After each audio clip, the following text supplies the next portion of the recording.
আসিমগঞ্জ খামারবন্দের একটা ছোট্ট 11 বছরের শিশু ক্লাস 5-এর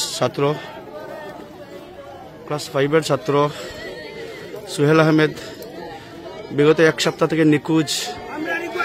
পুলিশ প্রশাসন থেকে নিয়ে আমরা সবাই অত্যন্ত পরিশ্রম করে খুঁজে পাইনি। আজ তার ঘর থেকে 1 কিলোমিটার দূরে ছোট্ট একটা, আমরা বলি নালা, ছোট্ট একটা নালা যেটা লঙ্গাই নদীর লেগে লিঙ্ক হয়েছে, সেই নালায় বেঁধে একটা কুটি মেরে পানির তলে রাখা হয়েছে।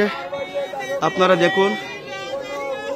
দেখুন কিভাবে রাখা হয়েছে। তার এই যে সাদা যেটা দেখা যাচ্ছে, তার হাত আজকে 1 সপ্তাহ হয়ে গেছে, লাশটা ফুলে গেছে। এই যে সাদা যেটা দেখা যাচ্ছে সেটা হলো তার হাত, লাশটা গলে যাচ্ছে।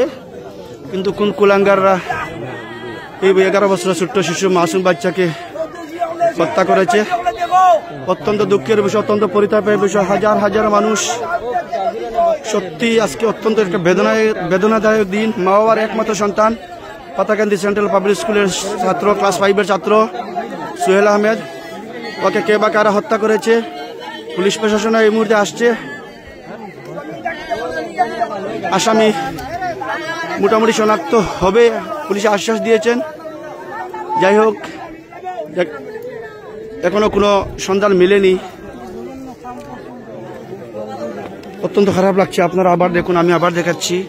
সেই যে সাদা দেখা যাচ্ছে, সেই সাদা যে বস্তুটা দেখা যাচ্ছে সেটা হলো তার হাত, সোহেল আহমেদের হাত। ক্লাস 5-এর ছাত্র, পাতাকান্দি সেন্ট্রাল পাবলিক স্কুলের ছাত্র, অত্যন্ত ভালো ছাত্র, অমায়িক ব্যবহারকারী ছাত্র।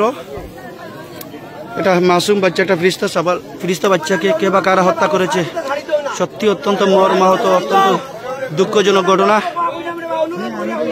আপনারা সবাই দেখলে, বাগসাঙ্গনের পিছে কামারবন্দর মধ্যে একটা নালায় ওকে গর্তে রাখা হয়েছে পানির মধ্যে। আপনারা চলে আসুন।